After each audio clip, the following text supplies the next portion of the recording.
எல்லோரும் அதிகப்படியான மீன்பாட்டை பார்த்து வியந்து போக, பிரமித்து போக, பேதுரு இயேசுவின் அருளை கண்டு வியந்து போகிறார். ஆண்டவர் இயேசு உங்களை போன்று என்னை போன்று இருக்கக்கூடிய ஒரு சாதாரண மனிதனுடைய வாழ்க்கையில குறுக்கிடும் பொழுது என்னவெல்லாம் நடைபெறுகிறது, எப்படியெல்லாம் மாற்றங்கள் நிகழ்கின்றன என்பதை பற்றித்தான் லூக்கா நற்செய்தியாளர் பேதுரு என்கின்ற மீன் பிடிப்பவருடைய வாழ்க்கையில இயேசு குறுக்கிட்டதை பதிவு செய்கிறார். இயேசு பேதுருவை அழைக்கிறார். அந்த அழைத்தலிலே என்ன நடக்கிறது? பேதுரு அதிகப்படியான விஷயங்களை வெளிப்படுத்தினாலும் 3 விஷயங்கள் என்னை மிகவும் பாசிட்டிவாக பாதித்தது. முதலாவது, பேதுரு கொண்டிருந்த ஆழ்ந்த நம்பிக்கை. இரண்டாவது, இயேசுவினுடைய அருளை பேதுரு கண்டுணருதல். மூன்றாவது, எல்லாவற்றையும் இயேசுவுக்காக பேதுரு துணிச்சலாக இழந்து விட்டுவிட்டு பின்பற்றுவது. அன்புக்குரியவர்களே, இந்த 3 விஷயங்களையும் பேதுரு எப்படி செயலாற்றுகிறார் என்று பார்ப்போம். இயேசு பேதுருவை அழைக்கிறார் என்பதை விட எதற்காக கெனசரேத் என்கின்ற ஊரில் இயேசு பேதுருவை அழைக்கிறார் என்று லூக்கா பதிவு செய்ய வேண்டும் என்பது நம்முடைய கவனத்தை ஈர்க்கின்றது. நல்லா கவனிச்சுக்கங்க. புனிதம் நிறைந்த இடம் எருசலேம் ஒருபுறம் இருக்க, அதற்கு ஆப்போசிட்டாக எதிர்மறையாக இருந்தது தாங்க இந்த கெனசரேத் என்கின்ற ஊர். கெனசரேத் அப்படிங்கிற அந்த ஒரு ஏரிக்கரைக்கு கலிலேய கடற்கரைன்னு ஒரு பேரு, திபேரிய கடல்னு பெயர். இந்த இடம் புறவினத்தார்கள் அதிகம் வாழுகின்ற இடம், ஏழைகள் அதிகம் வாழுகின்ற இடம், சாமானிய மக்கள் அதிகம் வாழுகின்ற இடம். ஆக the very choice of the place tells us vocation is the grace of God. இயேசு எந்த ஊரில் போய் தன்னுடைய பணிக்கென்று முதல் சிலரை அழைக்கின்றார் என்கின்ற அந்த தேர்ந்தெடுத்தலே கடவுளுடைய அருள்தான் இறை அழைத்தல், கடவுளுடைய பணிக்காக அழைத்தல் என்பதை வெளிப்படுத்துகிறது. இந்த நேரத்தில் தான் இயேசு போய் அங்க மக்கள்கிட்ட போதிச்சுக்கிட்டு இருக்கிறாரு. மக்கள் அவருடைய செய்தியை ஆர்வத்தோடு கேட்டுக்கிட்டு இருக்கிறாங்க. அதை பேசி முடிச்சுட்டு அவர்களுக்கு நற்செய்தியை போதித்து விட்டுதான் பேதுரு என்கின்ற ஒரு தனி நபருடைய வாழ்க்கையில இயேசு எப்படி குறுக்கிடுகிறார் என்பதை பதிவு செய்கிறார். இயேசு என்னதான் மக்களோடு பேசிக் கொண்டிருந்தாலும் போதித்துக் கொண்டிருந்தாலும் பேதுருவினுடைய செய்கைகளையும் அவருடைய உணர்வுகளையும் அறிந்தவராக இயேசு உன்னிப்பாக கவனித்துக் கொண்டிருக்கிறார். எனவேதான் இந்த மக்களை அனுப்பிவிட்டு அடுத்தபடியாக பேதுருவிடத்தில் நேரடியாக சற்று ஆழத்திற்கு தள்ளி கொண்டு போய் மீன் பிடிக்க உங்கள் வலைகளை போடுங்கள் என்று சொல்லுகிறார்.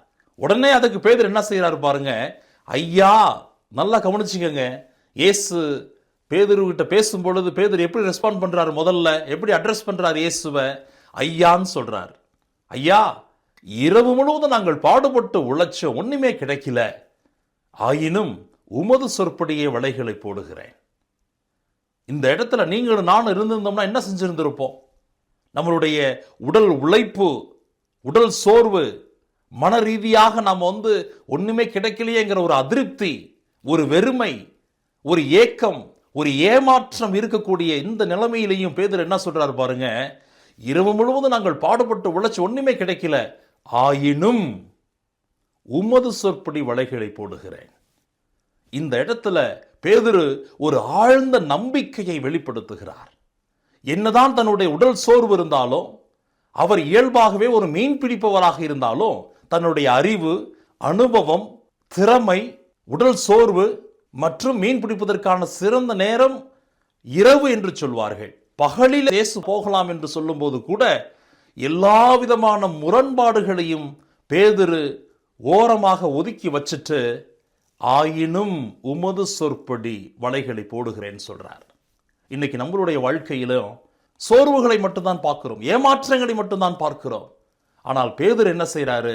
அந்த ஏமாற்றத்தின் மத்தியிலும் இயேசுவை பார்க்கிறார், இயேசுவின் வல்ல செயலை பார்க்கிறார், அவருடைய ஆற்றலை பார்க்கிறார். ஆகவே தான் ஆயினும் உமது சொற்படி வலைகளை போடுகிறேன் சொல்றார். அன்புக்குரியவர்களே, இந்த ஆழ்ந்த நம்பிக்கை நம்மிடத்திலும் இருக்க வேண்டும்.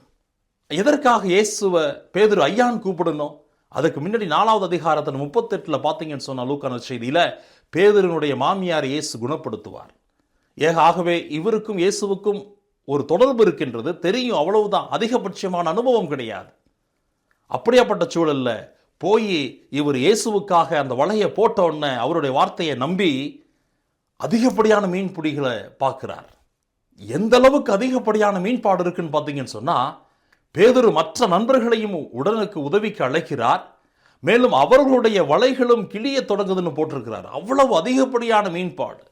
எல்லாரும் இந்த மீன்பாட்டை பார்த்து பிரமிச்சு போய் நிற்கிறாங்க. ஏன், அவரோடு மீன் பிடிச்சுக்கிட்டு இருந்த செவதேவின் மக்களான யாக்கோபும் யோவானும் அவ்வாறே திகைத்து போகிறார்கள், பிரமிச்சு போறாங்க. அப்பா, என்னடா அவ்வளோ ஒரு மீன்பாடுன்னு சொல்லிட்டு. அப்படி எல்லாரும் மீன்பாட்டை பார்த்து வியந்து போயிருக்க, பேதுரு அதிலே அதிகப்படியான மீன்பாட்டை பார்க்கவில்லை, இயேசுவின் அருளை கண்டடைகிறார், இயேசுவின் இரக்கத்தை காண்கிறார், இயேசுவின் அன்பை பார்க்கிறார். ஆகவே தான் உடனடியாக என்ன செய்யறாரு, இயேசுனுடைய காலில் விழுந்து, ஆண்டவரே நான் பாவி, என்னை விட்டு போய்விடும் சொல்றார். முதல்ல என்ன சொன்னாரு, இயேசுவ பேதுரு ஐயான்னு கூப்பிட்டார். சார், ஒரு மரியாதையான ஒரு அட்ரஸ், அவ்வளவுதான். ஐயா போய் ஆண்டவர் வந்துட்டார். ஏன்னா இவ்வளவு ஒரு மீன்பாடு, இட் இஸ் இம்பாசிபிள். இவ்வளவு மீன்பாடு கிடைக்க வாய்ப்பே இல்லை. ஆக திஸ் இஸ் சம்திங் எக்ஸ்ட்ராடினரி. எதுவோ கடவுள், இவர் சாதாரண ஆள்ல கடவுள் என்று சொல்லி, நீ எதற்காக என்னை தேடி வந்திருக்கிறீங்களோ அதற்கு நான் தகுதியற்றவன் என்று சொல்லிதான், நான் பாவி, என்னை விட்டு போய்விடுன்னு சொல்றார். இந்த இடத்துல என்னதான் பேதுரு டிராமா நடத்தினாலும், இயேசுனுடைய காலில் விழுந்து அழுது கெஞ்சினாலும், இயேசு மௌனம் காக்கிறார். அதற்கு the silence of the gospel அப்படிம்பாங்க, நற்செய்தியின் அமைதி.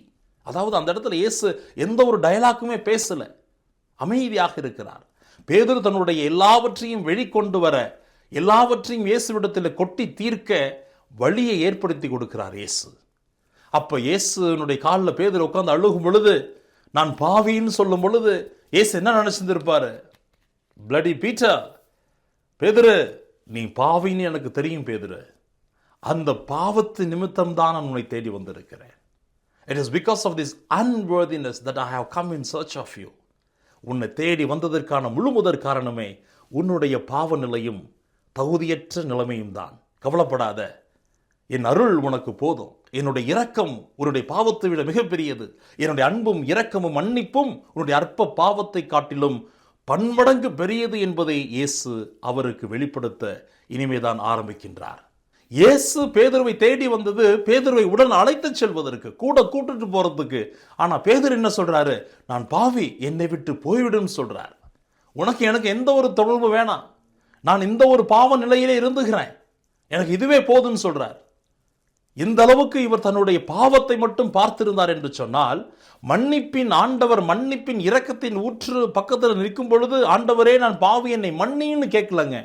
என்ன சொல்றாரு, என்னை விட்டு போய்விடுன்னு சொல்றார்.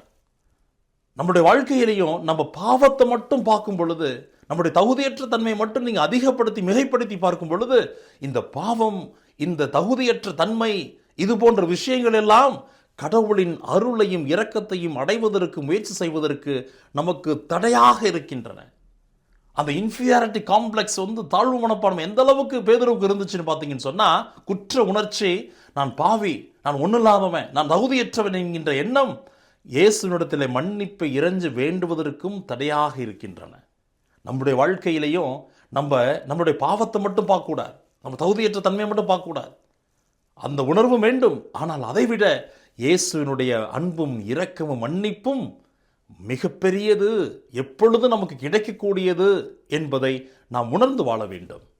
ஆக எல்லாரும் இப்படி பார்த்து பிரமிச்சு போய் இருக்கும் பொழுது, ஆண்டவர் இயேசு பேதுருவை பார்த்து சொல்றாரு, பேதுருவிட்ட முதல் முறையாக அஞ்சாதே அப்படிங்கிறார். நல்ல கவனிங்க, பேதுரு பயப்படாத, பேதுரு உன் பாவத்தை குறித்து பயப்படாத, உன்னுடைய தகுதியற்ற தன்மை குறித்து பயப்படாத, உன்னுடைய கடந்து போன வாழ்க்கையை நினைச்சு பயப்படாத.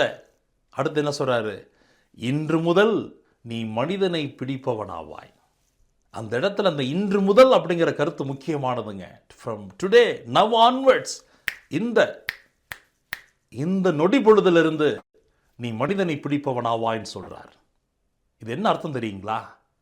இந்த நொடி பொழுது வரைக்கும் நீ எப்படி வாழ்ந்திருந்தாலும் பரவாயில்லை பேதுரு, நான் உன்னுடைய கடந்த கால வாழ்க்கையின் கடவுள் அல்ல, நான் நிகழ்காலத்தின் கடவுள், நான் எதிர்காலத்தின் கடவுள், நான் இத்தருணத்தின் கடவுள்.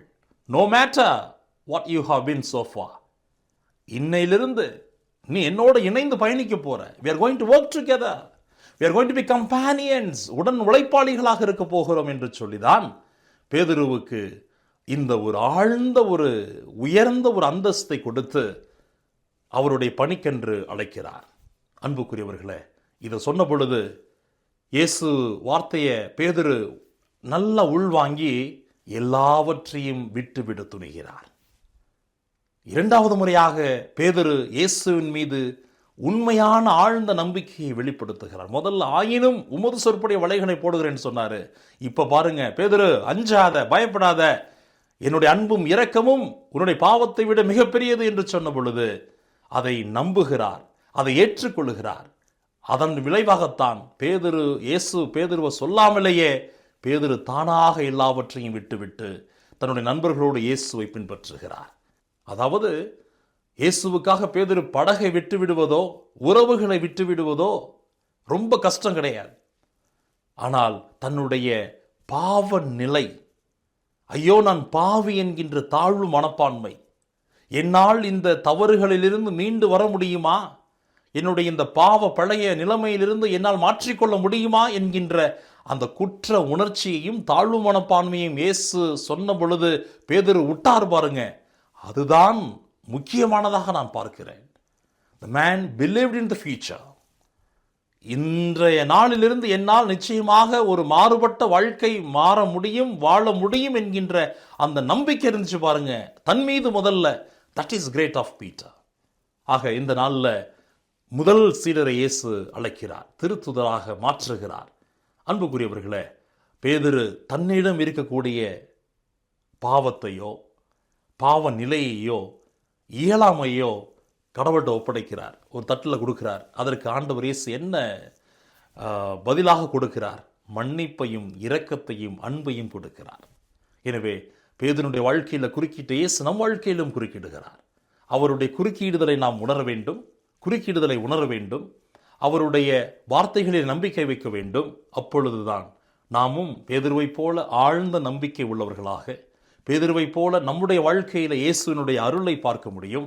பேதுருவைப் போல எல்லாவற்றையும், குறிப்பாக தன்னுடைய இயலாமையை, தன்னுடைய தாழ்வு மனப்பான்மையை, தன்னுடைய பாவம் பாவி என்கின்ற ஒரு குற்ற உணர்ச்சியை விட்டதைப் போல நம்மாலும் விட்டுவிட்டு இயேசுவை பின்பற்ற முடியும். ஆண்டவர் இயேசு நம்மையும் நம்முடைய வாழ்க்கையையும் நிறைவாக ஆசீர்வதிக்கட்டும். May God bless you. Amen.